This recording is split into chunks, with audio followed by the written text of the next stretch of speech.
Olá, é com muita alegria que anunciamos uma grande novidade para você. A partir do dia 15, a mensagem dos 3 anjos de Apocalipse 14 chega à sua tela, alcançando milhares de pessoas em todo o Brasil. Nosso objetivo é levar fé, esperança e verdade para toda a família, 24 horas por dia, 7 dias por semana.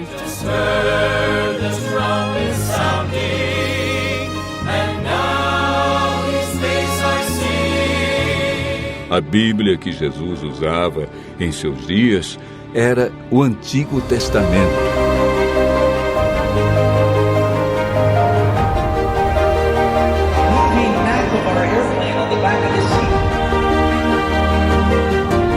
Bom, nós vamos começar cozinhando o painço, que é esse grãozinho aqui, pequenininho, mas super poderoso. A África é uma terra onde teu coração pulsa como em nenhum outro lugar do mundo.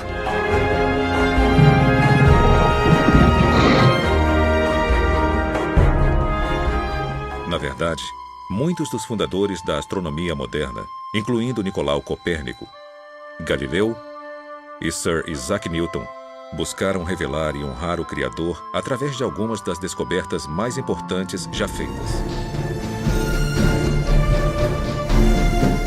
Numa resposta imediata, o supracoracoideus, conectado por um tendão à parte superior do húmero, funciona como uma polia para levantar a asa cada vez que o músculo se contrai.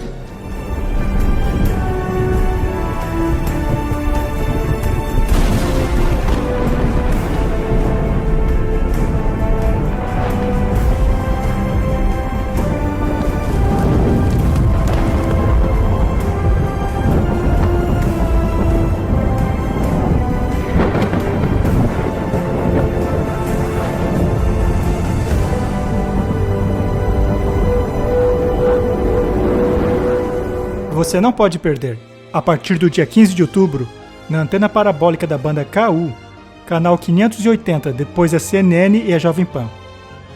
Junte-se a nós para ouvir e viver a mensagem do terceiro anjo, preparando cada coração para os últimos dias.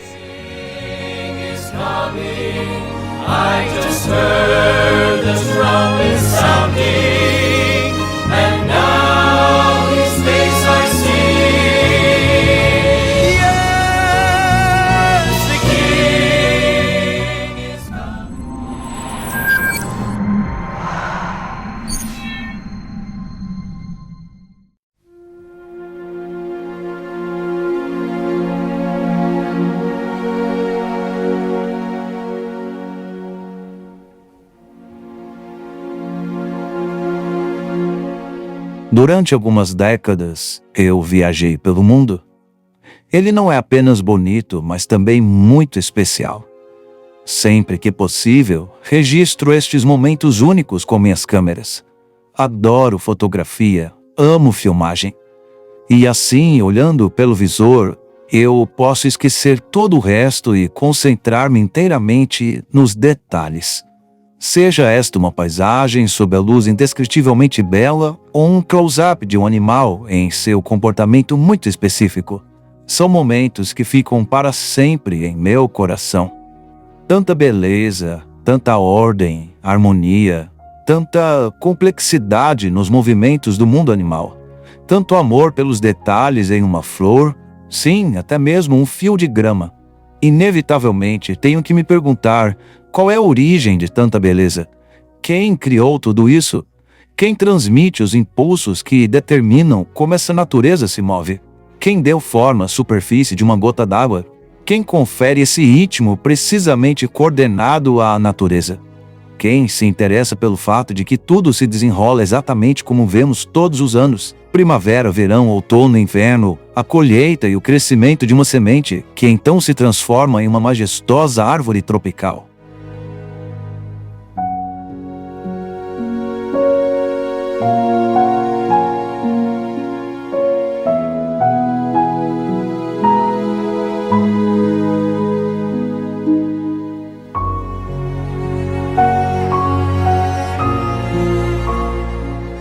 A única conclusão a que posso chegar é que este mundo e toda a vida nele está sujeito a um plano maravilhoso.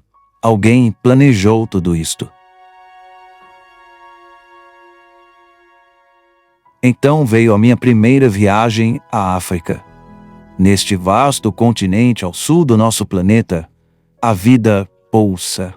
A África possui paisagens fascinantes e uma essência muito especial.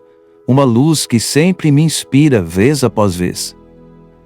Na África, vi coisas que confirmaram para mim que existe um autor da vida. E então, conheci o povo da África. Rostos maravilhosos, características que não podem ser comparadas com nada mais na natureza. O ser humano foi criado de forma única, um ser muito especial, dotado de livre-arbítrio, com anseio por harmonia e amor.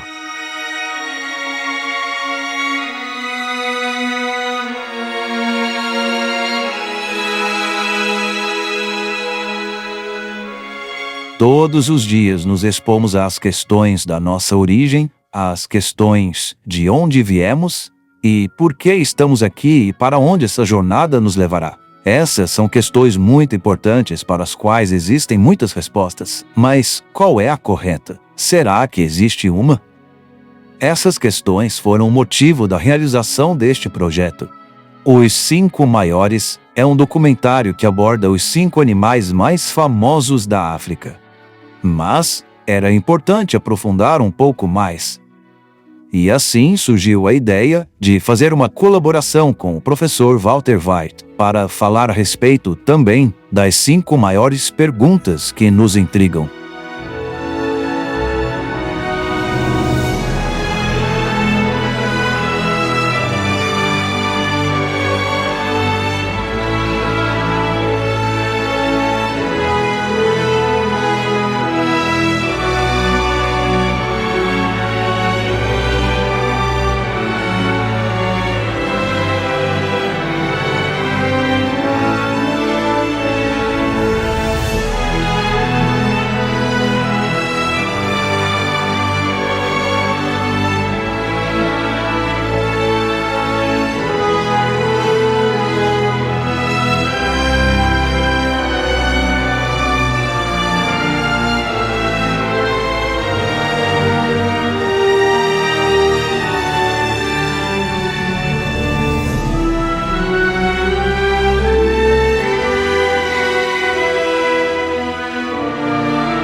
Quando se explora o solo africano, é normal sentirmos admiração, mas também um pouquinho de sentimento de medo.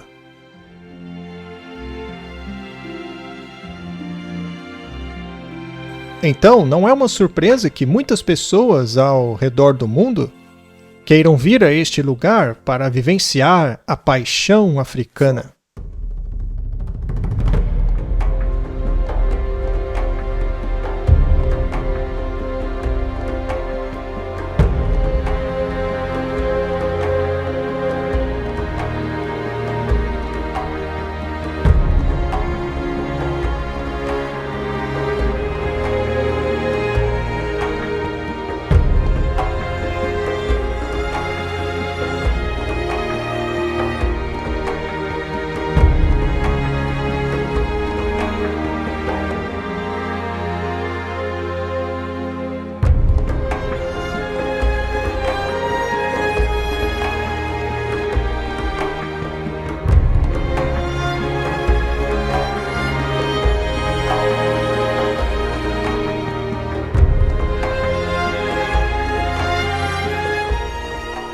Eu estou aqui na savana africana.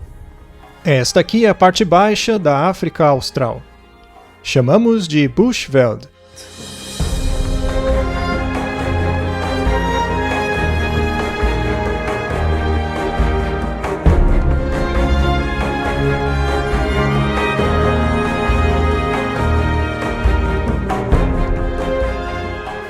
Esta daqui é uma belíssima árvore marula, famosa pelo seu fruto muito saboroso. Todos os animais aqui parecem gostar muito dela.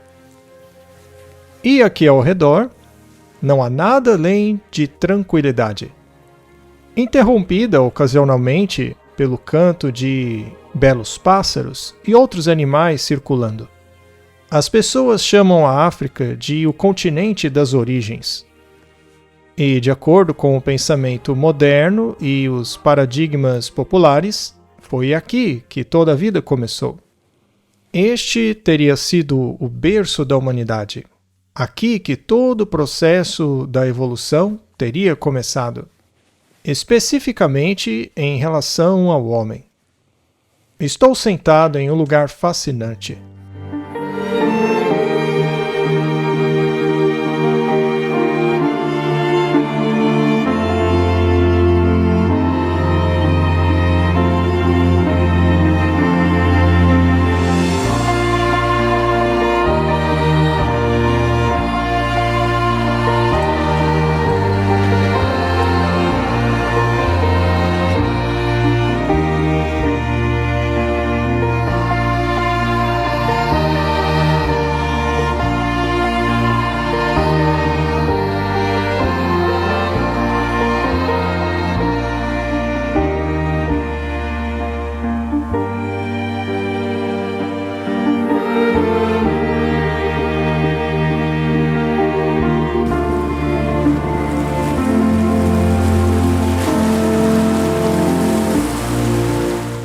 Não é surpresa que muitas pessoas ao redor do mundo queiram vir a este lugar para experimentar a paixão africana. E quando vêm para cá, sempre querem ver os 5 maiores.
Quando entram na reserva, todos querem saber aonde são os locais de avistamento dos 5 maiores. Todo mundo quer ver o leão.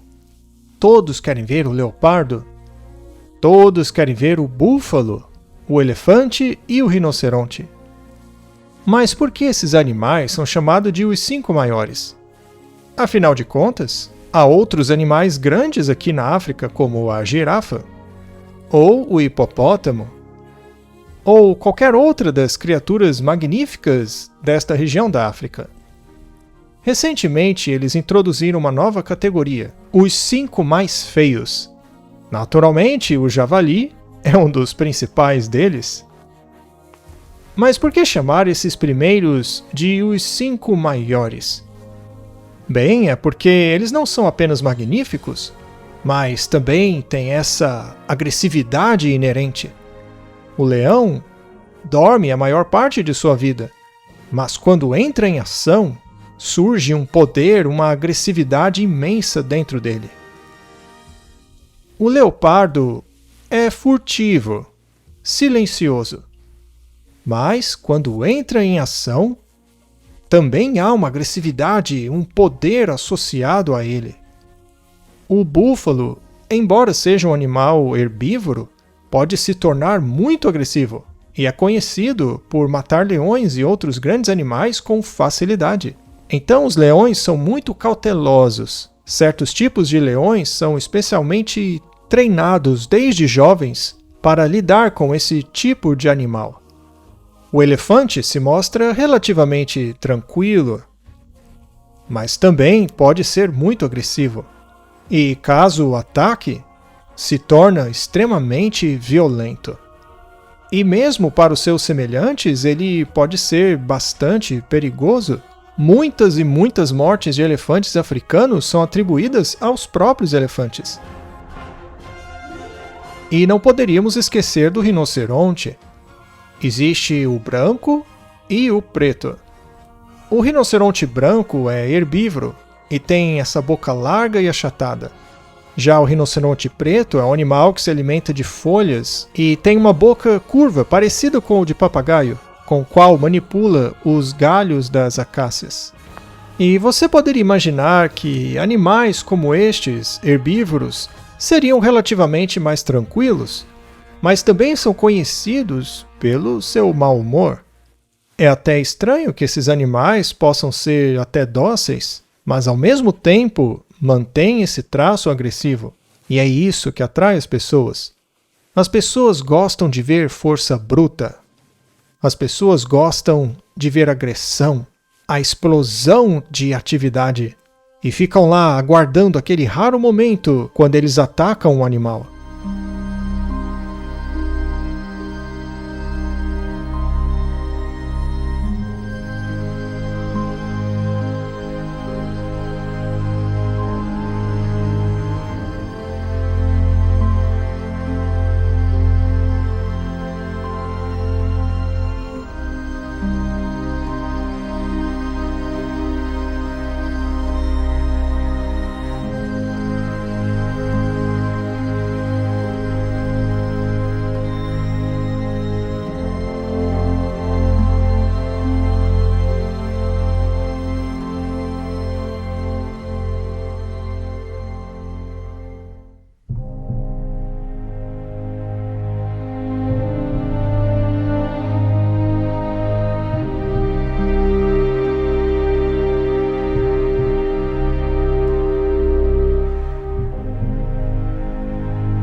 Mas eu notei uma coisa.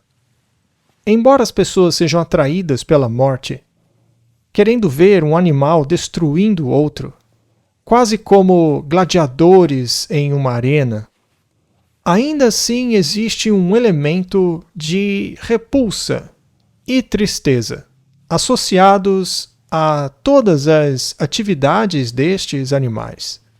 Quando você está sentado à beira de um poço d'água e observa uma cena tranquila dos animais bebendo água no poço, você vê que eles são muito ariscos, muito cautelosos.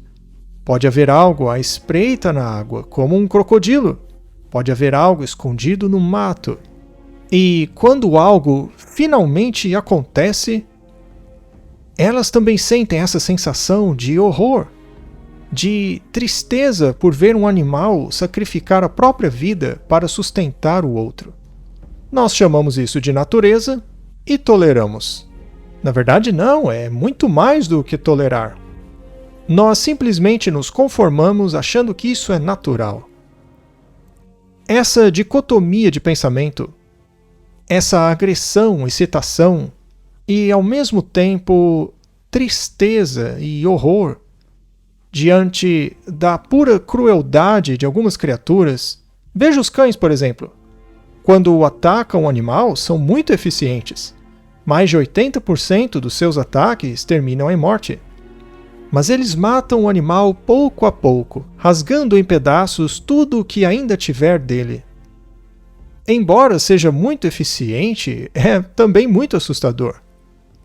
Esses animais, eles são raros, estão em perigo de extinção e, portanto, têm que ser conservados. Aí olhamos para eles e ficamos entusiasmados, mas ao mesmo tempo, quando vemos a forma com que eles matam, surge em nós uma sensação de aversão e horror, que parece se acumular nas entranhas de um ser humano.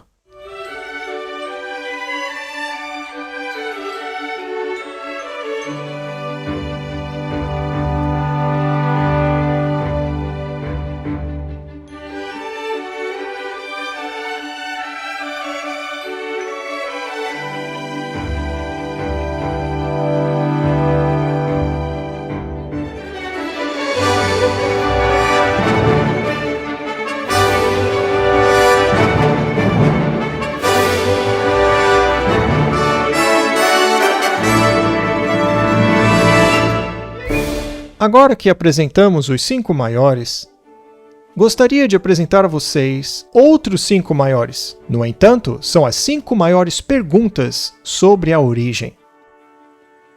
Sabe, voltando ao meu passado, eu era um evolucionista. Eu era um ateu. E quanto à questão das origens, bem, tudo estava no Big Bang. E então, ao longo de eras e milhões de anos, tudo evoluiu até chegar no que é hoje.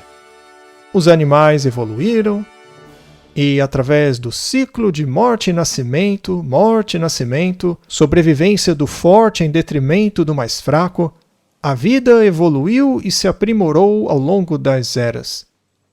A questão de onde eu venho está em algum lugar bilhões de anos atrás, naquele místico Big Bang. E a questão de para onde estou indo reside em algum lugar no futuro que não me parece relevante. Nós nascemos, morremos, viramos história. Agora, as 5 grandes perguntas que vêm à mente quando se pensa em termos de algo mais elevado, algo mais nobre, seria: de onde eu vim? Por que estou aqui? Para onde estou indo?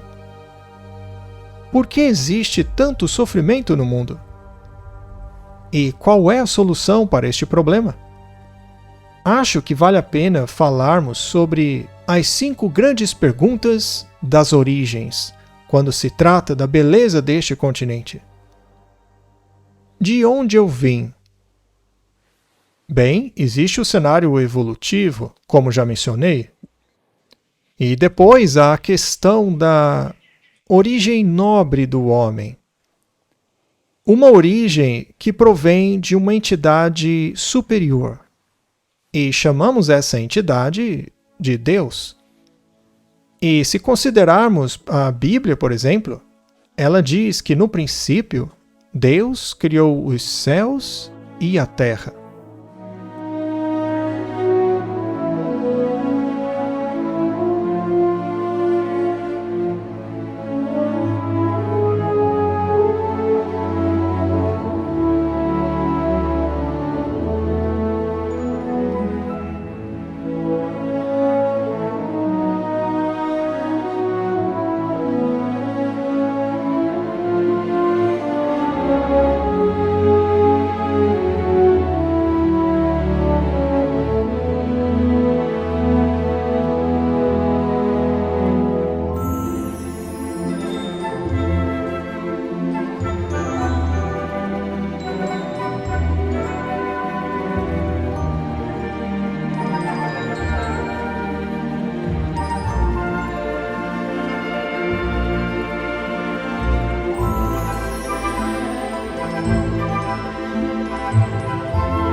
Assim, ele é o Criador dos céus e da terra, dos mares e de tudo que neles há, tudo que vemos e ouvimos ao nosso redor.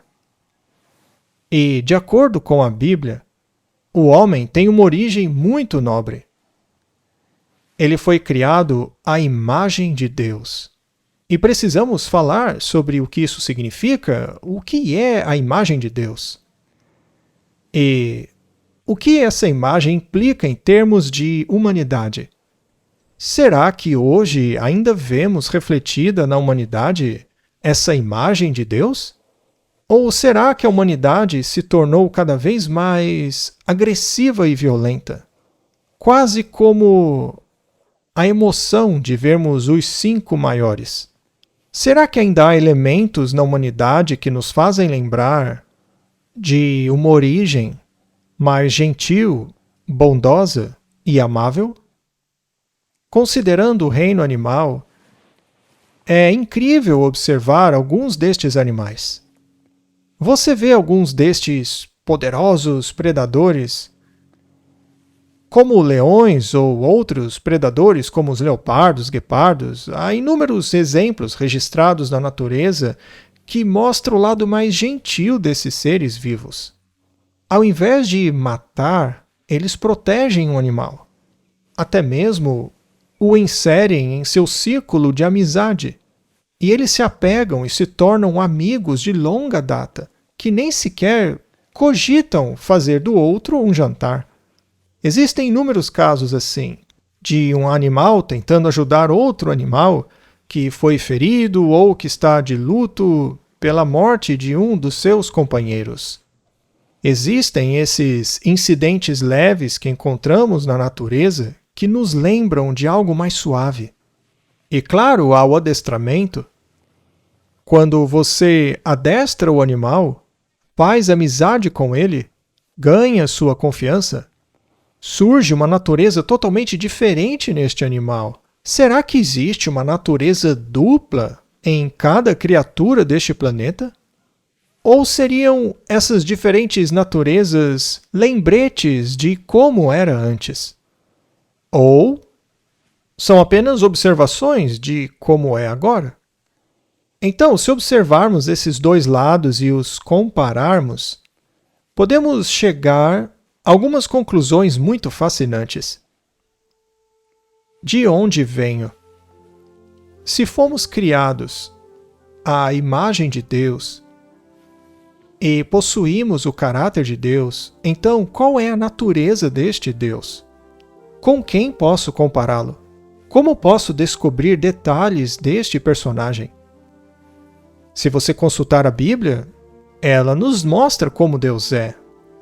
Ao ler o Antigo Testamento, algumas pessoas podem dizer: Deus era muito exigente. Ele era um disciplinador. Ele governava o mundo pelo medo. Se você não jogasse de acordo com as regras dele, ele o destruiria. Mas se você observar a manifestação física desse Deus, de acordo com o Novo Testamento, onde Jesus Cristo assume o lugar dessa divindade que temos no Antigo Testamento, vemos um tipo totalmente diferente. Vemos um Deus de bondade, um Deus de amor, um Deus de paciência, um Deus de longanimidade. Vemos um Deus de gentileza. Como podemos então unir esses dois aspectos? E por que estamos na situação que nos encontramos hoje? Por que existe sofrimento neste mundo? Por que uma mãe tem que ficar diante do túmulo de um filho, chorando em profunda tristeza? Por que temos que testemunhar isso? Por que sentimos dor?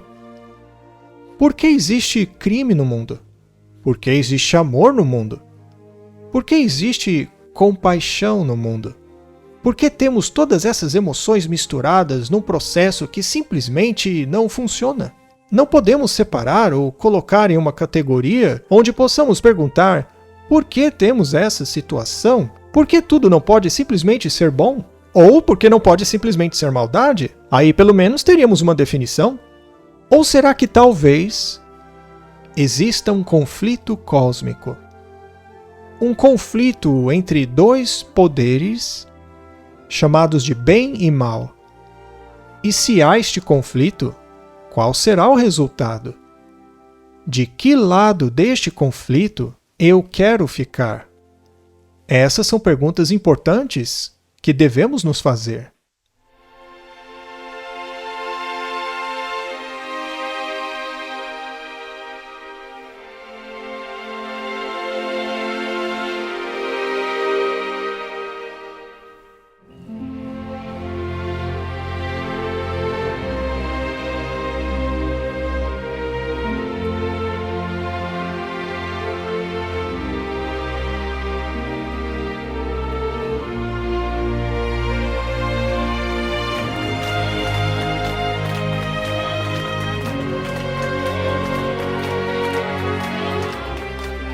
De onde viemos, então?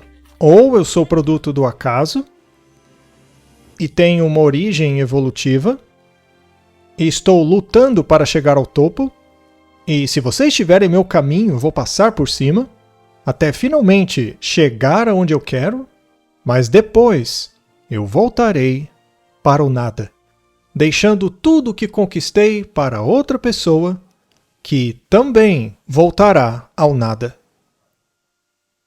Por que estou aqui? Segundo o paradigma evolutivo, minha única função nessa existência é propagar a minha espécie. Começa com o nascimento e termina com a morte. O propósito disso é unicamente produzir material genético para propagar a minha espécie. Para onde estou indo? De acordo com a evolução, a lugar nenhum.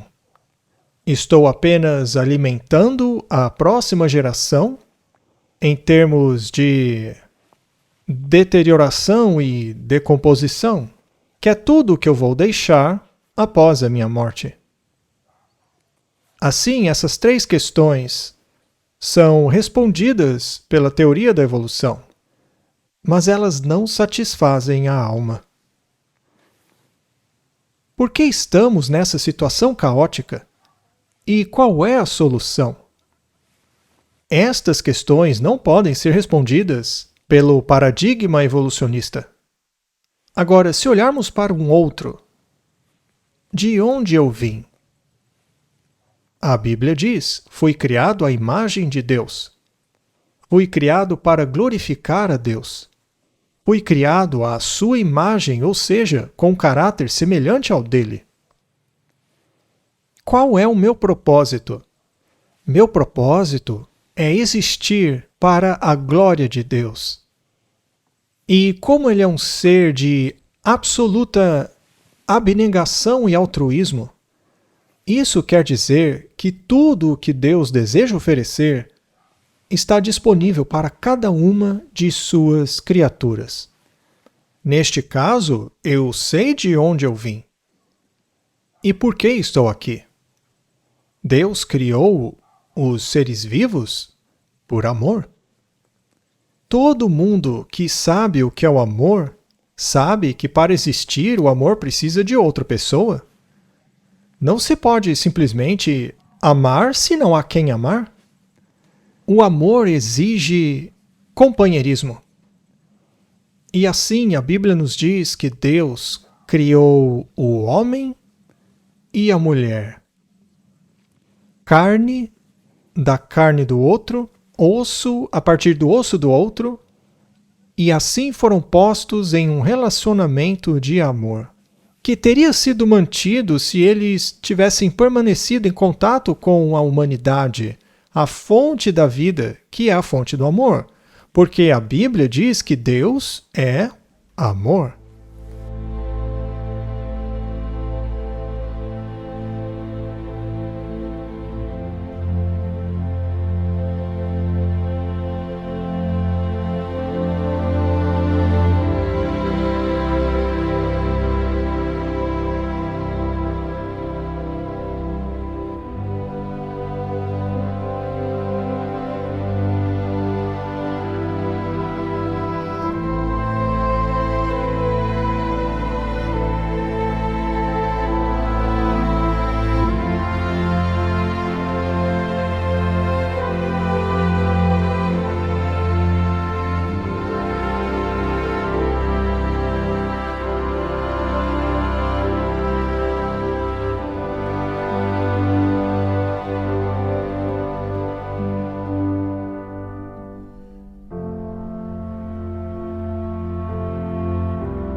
Por que estou aqui? Para servir a Deus em um relacionamento de amor. Um relacionamento de amor jamais utiliza a força. Um relacionamento amoroso nunca força ninguém. Um relacionamento amoroso é paciente, é gentil, ele é compassível, paciente. Todos esses parâmetros foram construídos em torno desta pequena palavra chamada amor. Ora, se Deus nos amou, e a Bíblia diz que Deus amou o mundo de tal maneira que deu o seu Filho unigênito para que todo aquele que nele crê não pereça, mas tenha vida eterna. Ora, se este é o caso, por que Deus permitiu o sofrimento? Se ele é um Deus de amor, por que não acabou com o sofrimento de uma vez? Por que ele simplesmente não acabou com isso? A Bíblia é bastante clara sobre este assunto, não apenas diretamente, mas também indiretamente. Se você observar todas as histórias maravilhosas encontradas na Bíblia, muitas delas são tipologias, representações de situações reais da vida real, de pessoas reais, que servem a um propósito maior e apontam para uma realidade maior. Então, se analisarmos essas histórias e se nos perguntarmos por quê? Por que Deus permitiu isso? Aí encontramos a resposta para essa mesma pergunta nas vidas de muitos dos personagens que compõem as histórias da Bíblia. Você encontra isso na história de Davi, que teve filhos que se desviaram do caminho certo. E com o tempo, as inevitáveis consequências de suas escolhas resultaram em uma catástrofe. E aí vemos essa dor profunda, por exemplo, na história de Absalão, na qual Davi diz: Absalão, Absalão, e ele se entristeceu pela perda de seu filho. Ele sabia que Absalão era um menino problemático, sabia que seu filho tornou-se seu maior inimigo. Ora, por que ele simplesmente não o matou? Deus se depara com o mesmo dilema, o mesmo problema. Se Deus nos criou para vivenciarmos esta pequena palavra chamada amor, então isso implica em liberdade de escolha. Imagine que Deus lhe desse uma pessoa para amar, só que ela não tivesse liberdade de escolha. Neste caso, ela estaria programada para te amar. Ora, qual seria o valor desse amor? Que propósito teria se todas as manhãs essa pessoa dissesse eu te amo? E toda noite antes de dormir dissesse eu te amo acima de tudo? E que continuasse te amando não importa como você a tratasse, porque foi programada para isso. Assim seria um amor sem sentido. Mas se todos têm liberdade de escolha, e essa escolha for feita apesar dos nossos defeitos e imperfeições, então esse amor se torna valioso, passa a ter um poder maior do que a própria morte. Então Deus se viu diante de um dilema. Ele poderia nos criar sem liberdade de escolha, ou ele poderia nos criar como seres livres. Mas isso é arriscado. E se eles o rejeitassem? Talvez devêssemos criá-los sem essa liberdade de escolha, então. Assim não poderão nos rejeitar. Mas qual seria o valor desse amor? Então Deus decidiu criar o homem com livre arbítrio. E ele não o fez levianamente, porque a Bíblia diz que ele estava preparado para arcar com as consequências disso pessoalmente. Isso é impressionante. Vamos fazer a pergunta novamente. Por que Deus permitiu o sofrimento? Por que ele permitiu que essa coisa que a Bíblia chama de pecado entrasse em nosso mundo? Por que ele permitiu esse negócio chamado pecado? A Bíblia tem uma história fascinante. Ela diz que esse tal de pecado começou muito antes de existirmos. É algo que começou em outro lugar, chamado céu. A história conta que havia um anjo exaltado, o maior dos anjos, encarregado de todos os anjos. E esse pecado começou nele, mas ele era perfeito, diz a Bíblia. Ele não tinha pecado, até o dia em que encontrou-se iniquidade nele. Ou seja, ele é o autor dessa coisa chamada pecado. Mas espera aí. Se Deus o criou e nele foi encontrada iniquidade, então não seria Deus o autor da iniquidade? Bem, não necessariamente. Veja, Deus o criou com a capacidade de escolher. Sendo assim, Deus precisa honrar a escolha da criatura. Agora, e se esse indivíduo decidisse fazer a escolha de desonrar a Deus, desconfiar dele, odiá-lo, cobiçar a posição dele? Então a iniquidade teria surgido dele. Porque conhecendo ele a Deus, sabendo de sua benevolência e bondade, não há razão alguma para desenvolver tais pensamentos. Mas ele desenvolveu. E ele foi astuto. Tão astuto que enganou grande parte das hostes angelicais, insinuando que Deus era um senhor exigente, um Deus egoísta. E assim ele começou a atribuir seus próprios sentimentos a Deus. E ele enganou grande parte da hoste angelical. A Bíblia diz que, eventualmente, isso deu em rebelião aberta. E, assim, aqueles que o seguiram, 1/3 dos anjos do céu, foi expulsa de lá. Então Deus criou Adão e Eva, não como um improviso, mas como uma solução para o problema. E ele os pôs aqui, neste planeta idílico chamado Terra. E a história conta que Deus permitiu que essa nova criação também fosse confrontada com essa escolha. De que lado você está? Eles tiveram a oportunidade de comungar com Deus face a face. E apesar disso, a serpente, que foi o primeiro médium transcendental utilizado por esse ser angelical, os seduziu e os enganou, fazendo-os acreditar que Deus era exatamente como ele havia proclamado que seria, um sujeito duro, um senhor que nega coisas boas às suas criaturas.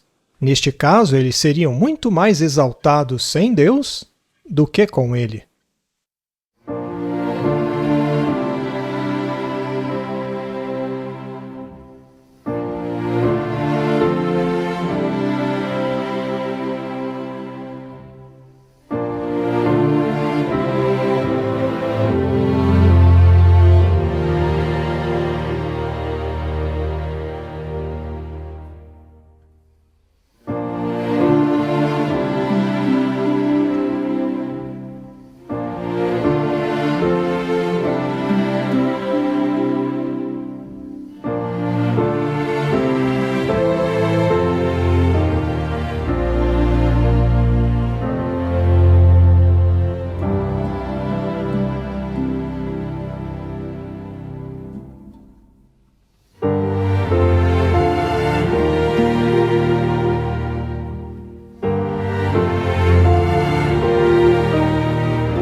E a história conta que eles também fizeram a sua escolha.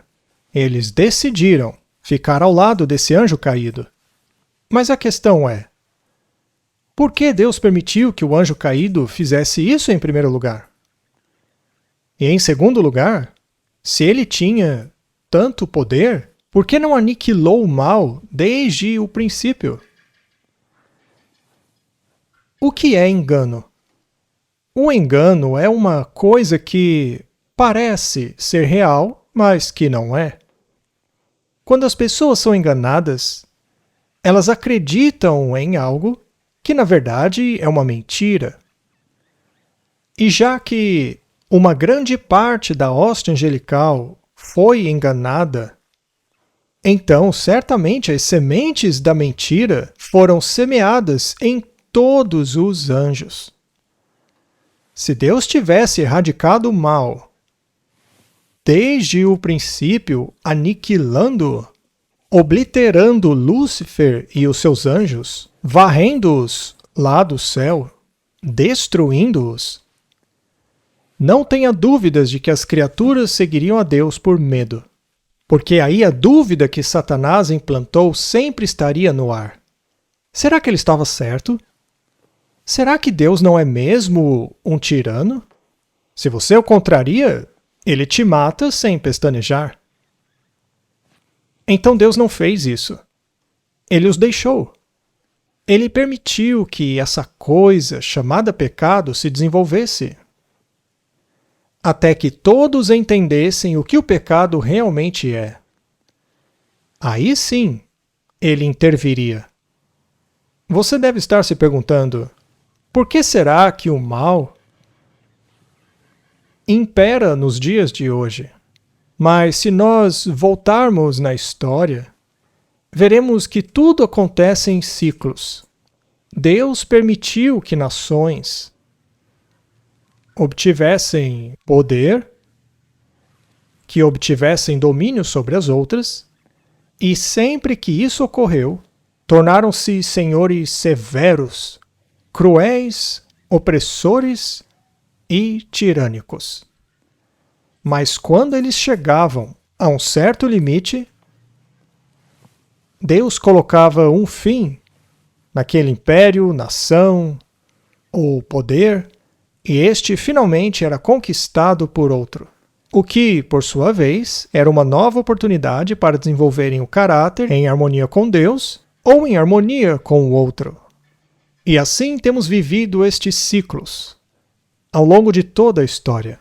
E alguns deles são de suma importância, culminando em impérios mundiais como a Babilônia, a Medo-Pérsia, Grécia, Roma e as potências a elas associadas. Mas sempre que atingiam o auge de seu poder tirânico e crueldade, Deus intervia. Talvez estejamos apenas em mais um ciclo, ou talvez até mesmo no ciclo final. Se considerarmos as outras profecias da Bíblia referentes a eventos que a Bíblia chama de últimos dias, talvez seja mesmo verdade que realmente estejamos nos últimos dias. Mas a pergunta é: por que Deus permitiu o mal? A resposta é o amor que dita as regras. O amor exige isso. Porque se não fosse permitido à criatura avançar e revelar o seu caráter, como poderia um ser suscetível a isso ser imunizado contra suas consequências?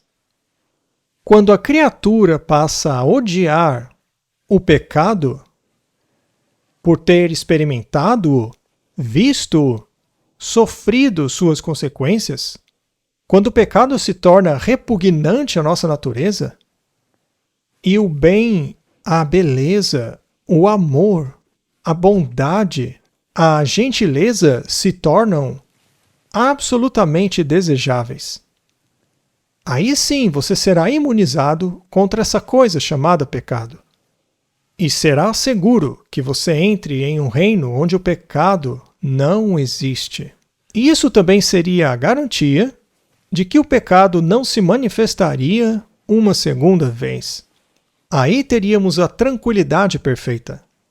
E uma vez que o pecado for revelado em sua verdadeira natureza horrorosa, então as criaturas viverão sua liberdade sem nenhum elemento de dúvida quanto ao caráter de Deus, para sempre. Então, de onde eu vim? A Bíblia diz que fui feito à imagem de Deus. Estou aqui por um propósito. Estou aqui para ter comunhão com Deus, um relacionamento de amor com Ele e viver com Ele em toda a sua glória e em tudo aquilo que o amor oferece que Ele queira proporcionar. E, finalmente, por que o pecado foi permitido neste planeta? Porque é o amor que dita as regras. Para onde vou? Segundo a Bíblia, temos um destino muito nobre. Um destino de paz, harmonia e amor. Quando essa coisa, chamada mal e pecado, for finalmente erradicada de toda a sociedade e de todo este planeta. A Bíblia diz que toda a criação geme de dor e angústia até que os filhos de Deus se manifestem. Que som maravilhoso, todas essas criaturas ao nosso redor. E quando esse mal for erradicado, esse tal de pecado, o mundo será restaurado à tranquilidade e beleza originais. Sem sofrimento, sem lágrimas, sem choro, sem morte. E é fascinante que a Bíblia descreva como era a dieta original do homem. A Bíblia diz como era a dieta original de todas as criaturas do planeta. E a Bíblia é muito clara. Todas as criaturas eram sustentadas pelo mundo vegetal. Então, toda criatura que andava, toda criatura que nadava, toda criatura que voava, se alimentavam de plantas. E ao lermos o livro de Isaías, no futuro, toda criatura, mais uma vez, retornará à dieta original. O que quer dizer que não haverá mais agressividade? Não haverá mais mortes? Não haverá mais fascínio e horror misturando-se ao contemplarmos os 5 maiores. Aquela emoção de excitação e ao mesmo tempo de horror quando eles caçam outra criatura.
Então vemos o porquê essa coisa chamada pecado e morte entrou no reino desta criação.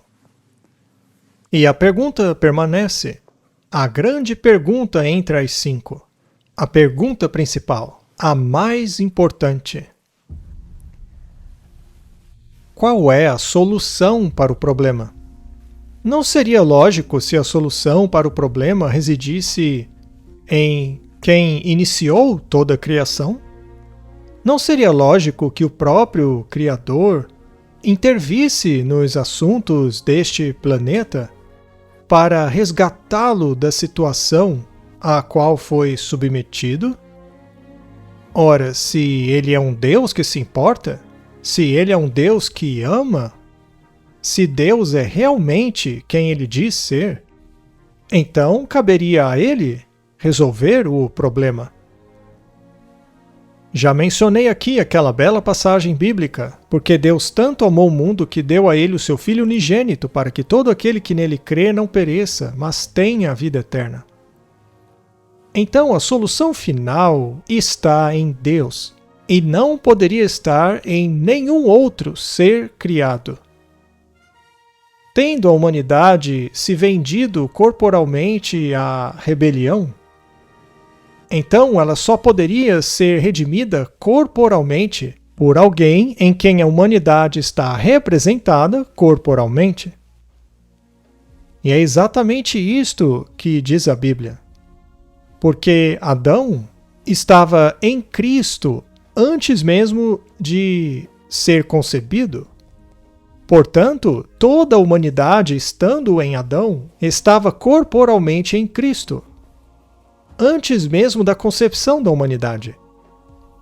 E, portanto, o único que pode redimir a humanidade corporalmente é aquele em quem a humanidade está representada, e este é Deus. Portanto, a história bíblica do Deus-homem que desceu a esta terra, incorporando a natureza do homem, esta é a maior história de amor que já foi escrita. Aquele que possuía a posição mais elevada de todas, de maneira impressionante aceita descer até aqui e se tornar um homem. Mesmo neste corpo degenerado pelo pecado, ele assumiu essa natureza física do ser humano degenerado pelo pecado a fim de pagar o preço máximo. Segundo a Bíblia, o salário do pecado é a morte. Porque o pecado, a dor e a violência levam à morte. É por isso que o evolucionismo vê a morte como o Criador Supremo. Mas se o amor é o Criador Supremo, então a única maneira de reverter isso é por meio daquele em quem há vida, para mais uma vez iniciar o processo de renovação. E assim ele deu a sua vida. E estava disposto a dá-la para cada ser humano que aceite o dom gratuito da vida nele, mas sob uma condição.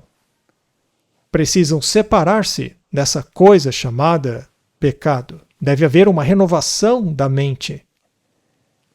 E ao sermos expostos ao pecado, e não simplesmente colocados em um lugar seguro, mas se tivermos que lutar com isso, com as forças dele, aí seremos imunizados.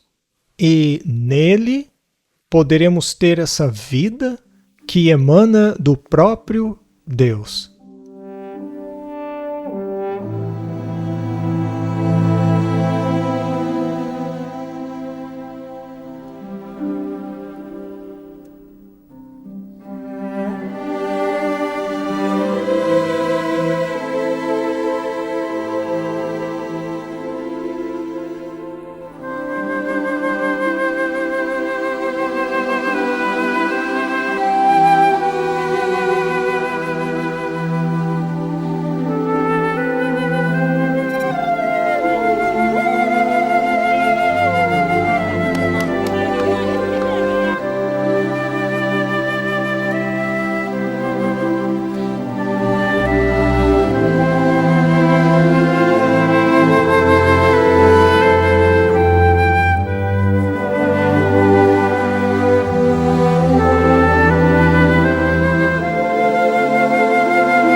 Existem algumas pessoas que dizem: isso é conto de fadas. Como alguém pode morrer por outra pessoa e lhe dar a vida eterna? Será mesmo que existe um Deus de amor? Será que ele se importa tanto a ponto de se tornar homem e sofrer as consequências de todas as injustiças que podem ser imaginadas pelo homem? Tomar sobre si as consequências, entregar a própria vida para que outros fossem salvos e depois retomá-la, e com esse poder, finalmente dar a vida a todo aquele que nele crê. O que significa confiar nele? O que significa aceitar a versão dele da história? Crer na versão dele do que na versão de outros. E disso vir a vida eterna? Não parece um conto de fadas? Bem, para qualquer pessoa racional, talvez tenhamos que admitir que sim, soa como conto de fadas. Mas e se esse conto for verdade? E se a história for verdadeira? Se essa história fosse tudo o que tivéssemos, aí teríamos que aceitá-la ou como conto de fadas ou como verdade. Porém, e se houver uma compilação de evidências, um pacote de evidências que corrobora essa história, que a sustenta, e não apenas uma, mas milhares de vezes, e escrita na história do começo ao fim, fundamentando a autoridade e veracidade desta palavra? Bem, isso mudaria tudo.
Porque eu, por exemplo, quando era um ateu, escolhi aceitar a veracidade desta história.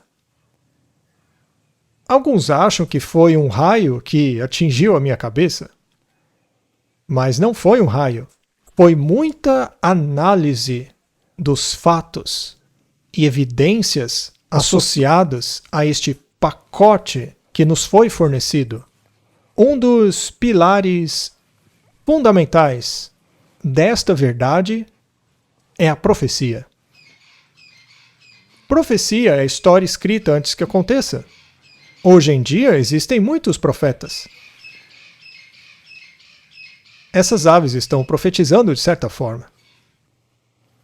A profecia, sendo a história escrita antecipadamente, só pode ser escrita por alguém que a conhece antes que aconteça. Isso só pode ser sobrenatural. Se observar muitos dos chamados videntes neste planeta, a precisão de suas profecias deixa muito a desejar. Mas as profecias da Bíblia são perfeição absoluta. Cada profecia da Bíblia se cumpriu meticulosamente em detalhes absolutamente perfeitos.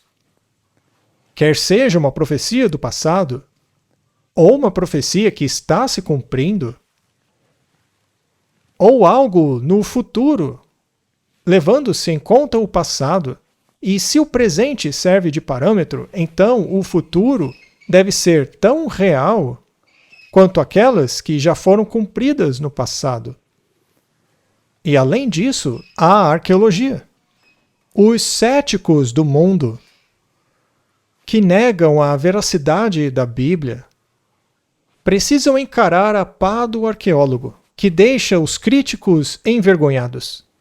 Porque, vez após vez, a Bíblia se mostrou a única fonte confiável sobre vários assuntos, seja uma nação, uma cidade específica, reis do passado, ou mesmo eventos antes ridicularizados, que eventualmente foram justificados pela pá do arqueólogo. Eles permanecem firmes como um pilar, apesar dos ventos do ceticismo que sopram contra eles. A arqueologia é simplesmente incrível. E ainda, se quiser explorar outras ciências como a geologia, os geólogos atribuem as camadas que encontramos nas rochas a milhões e milhões de anos.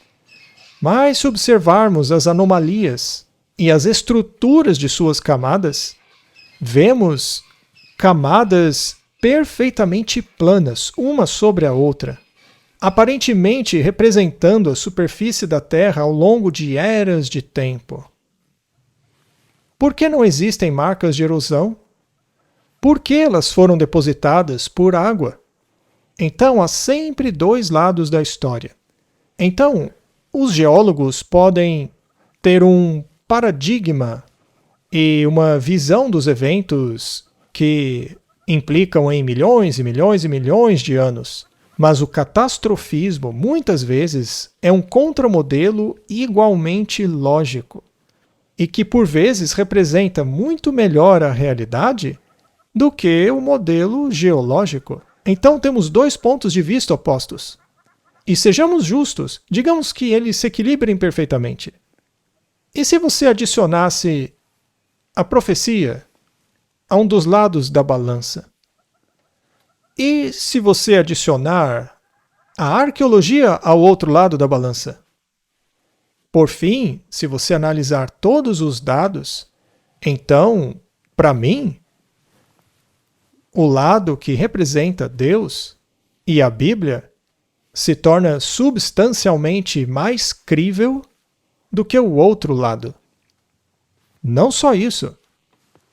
Se observarmos a natureza humana, ao observarmos a transformação de caráter de alguém violento, agressivo, imerso nos costumes do mundo, e ele entra em contato com essa entidade espiritual e a Bíblia, e este ser espiritual, Deus, e os dois iniciam um relacionamento, a transformação de caráter que se percebe é um milagre maior do que qualquer coisa que conhecemos nesse planeta. Isso é algo que se deve pesar na balança. Por que ocorre essa mudança da violência para a bondade? De um ladrão para uma pessoa honesta? Por que essa mudança deveria ocorrer? Como essas vidas são assim transformadas? Se tudo isso fosse um conto de fadas, por que existe essa batalha entre o bem e o mal? E mais um pensamento. Quando eu era ateu, não significava que eu não acreditasse em nada, porque não havia dúvidas de que no mundo existe a maldade. Não restava dúvidas de que havia entidades espirituais? Eu mesmo me aventurava no espiritualismo? E até me comunicava com entidades espirituais que, aliás, a Bíblia nos revela que vem de fonte maligna.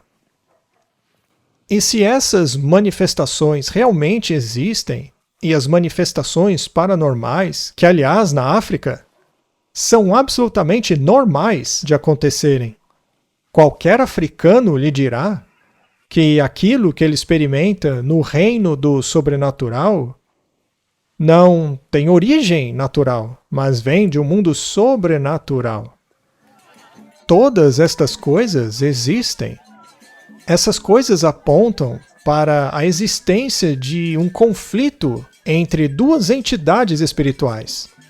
Ora, não seria isso também uma evidência de que a Bíblia realmente diz a verdade?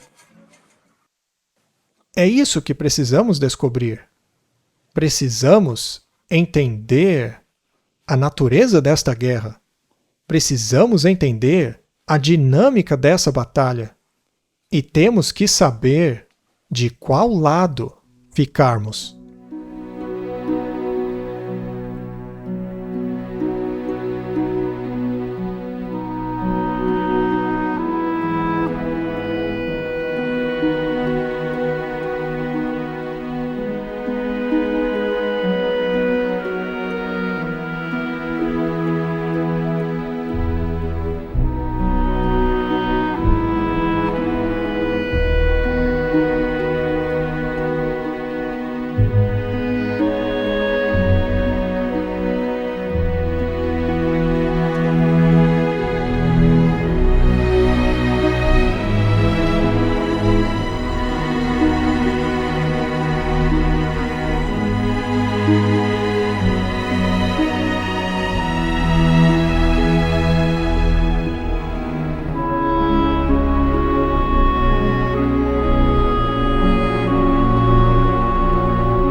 Em nenhum outro lugar do mundo, estes elementos tão contrastantes se aproximam tanto do nosso nível de realidade do que neste continente chamado África.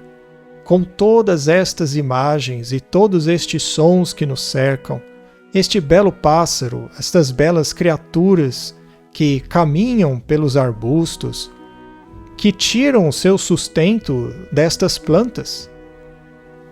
O medo da agressão dos carnívoros, mas também a gentileza, a doçura e suavidade no olhar.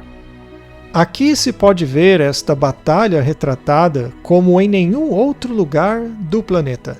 Não é à toa que, provavelmente, é o continente mais espiritual da Terra. E se essa história for verdade, se o próprio Deus estiver envolvido nesta batalha, então não estamos sozinhos. Temos a chance de escolher um lado, seja o lado do mal ou o lado do bem. E se escolhermos o bem, onde ele nos levará? A Bíblia diz que haverá um novo céu e uma nova terra, e as coisas antigas não serão mais lembradas. A Bíblia diz que uma criancinha se sentará na toca da serpente, e esta não lhe fará mal algum em todo o seu monte sagrado, o que significa o reino de Deus. A agressão desaparecerá, e mesmo uma pequena criança guiará os chamados animais perigosos. A agressão desaparecerá, a natureza voltará a ter um único pulso, o pulsar do amor. O amor é bondoso, é gentil, não busca os seus próprios interesses. E quando esses elementos forem restaurados na natureza, que planeta incrível será! Considere todos esses animais. Hoje caminhamos por todo este lugar com uma admiração, mas ao mesmo tempo com um pouco de sentimento de medo. Lembre-se daquele verso: o amor perfeito expulsa todo o medo. Sem mais medo. Caminhar por essa floresta, por esse mato, e deparar-se com os chamados 5 maiores: o rinoceronte, o leão, o leopardo, o elefante, e experimentar a sensação da admiração, porém sem medo algum. Onde hoje existe a agressão, haverá apenas o amor. Imagine se aproximar de todos esses animais e abraçá-los, sentindo de volta todo o afeto deles. E há muitas belas histórias aqui na África sobre relacionamentos especiais, mesmo com os animais de agora, aonde se vê amor absoluto sendo manifestado por outras criaturas. Agora imagine como será na nova terra. Eu simplesmente mal posso esperar.